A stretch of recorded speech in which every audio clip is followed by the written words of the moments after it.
তো উসমান হাদি অনুসরণ করলে উসমান হাদির মতোই আপনার হইতে হবে। কিন্তু তারই কথা বইলা যে তারে বিক্রি করে যে নির্বাচন করতেছে জনক ছাগল চোর, তার দেখেন কতগুলো বিলবোর্ড। ভারত তো এটা খুনিদের সেফ হাউস হয়ে দাঁড়াইছে। তার নাম বেচা অনেকে প্রচার প্রচার করতেছে, কিন্তু বিচারটা চাইতেছে না। মানে আনফর্চুনেটলি হইলে এটা সত্য, তার নাম বেচা তারই আসলে কেউ না কেউ প্রার্থী আছে, কিন্তু সারাদিন শব্দ বোমা ছড়ে মুখ দিয়া, একের পর এক শব্দ বোমা ছড়ে, অমুকের বিরুদ্ধে ছড়ে, তমুকের বিরুদ্ধে ছড়ে, কিন্তু বিচার নিয়ে যে শক্ত কথা কইতে হইব এই কথাটা আমি শুনলাম না।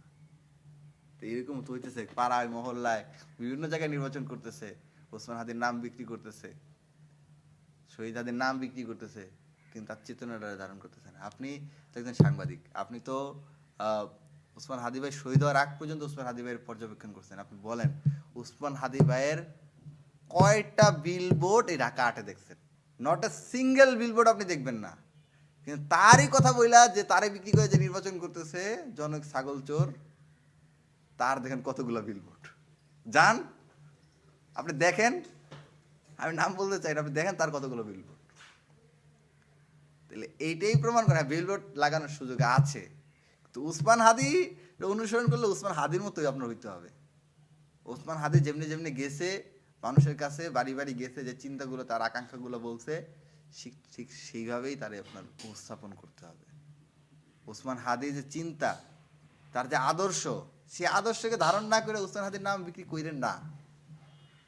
এটা ওসমান হাদির রক্ত একটা শক্তিশালী রক্ত, এটা আর 8-10 জন মানুষের রক্ত না। তার রক্ত বেঁচে আপনি মনে করতেছেন যে বহুত বড় রাজনৈতিক নেতা হয়ে যাবেন গা, এত ইজি না। রক্ত জীবন্ত, রক্ত অভিশাপ হয়ে দাঁড়াবো আপনার জন্য, কাল হয়ে দাঁড়াইব। রক্ত ব্যবসা বেশি দিন টিকে না। আমরা ওসমান হাদি ভাইয়ের শাহাদাতের আজকে প্রায় 2 মাস হইতে চললো, কিন্তু কোনো বিচার এর মধ্যে আমরা দেখি নাই, কোনো পদক্ষেপ আমরা দেখতে পাচ্ছি না। আমরা দেখেন ওসমান হাদির খুনি যে ভারতে পালায় আছে এটা সবাই জানে, কলকাতায় আছে, এটা অনেকেই জানে, অনেকেই বলা বলি করছে, অনেক তথ্যই তো বেরোয় আসতেছে কার মাধ্যমে গেছে। সরকারের সহযোগিতা ছাড়া পালাইতে পারছে? কোন দেশ সম্ভব সরকারের সহযোগিতা ছাড়া একটা লোক ভারতের কলকাতা চলে যাব? এটা তো পাগলেও বিশ্বাস করবে না। তো অনেক কিছু তো বেরোয় আসতেছে কারা কারা জড়িত আসছিল এটার মধ্যে। তো কই ব্যবস্থা গ্রহণ তো করে না। একটা যদি শুধু ভারতে যদি বলতো যে তোমার ট্রানজিটটা বাতিল করে দেবো তুমি যদি ফেরত না দাও, ভারত সাথে সাথে লুঙ্গি কাঁচা দিয়ে এসে দিয়ে যেত। মানে বলতো যে সাইয়েদ জামা কাইন দেব আছি, হাসিনার শুদ্ধ ফেরত দিয়ে যেত যদি খালি বলতো ট্রানজিটটা বাতিল করে দেবো যদি ফেরত না দাও।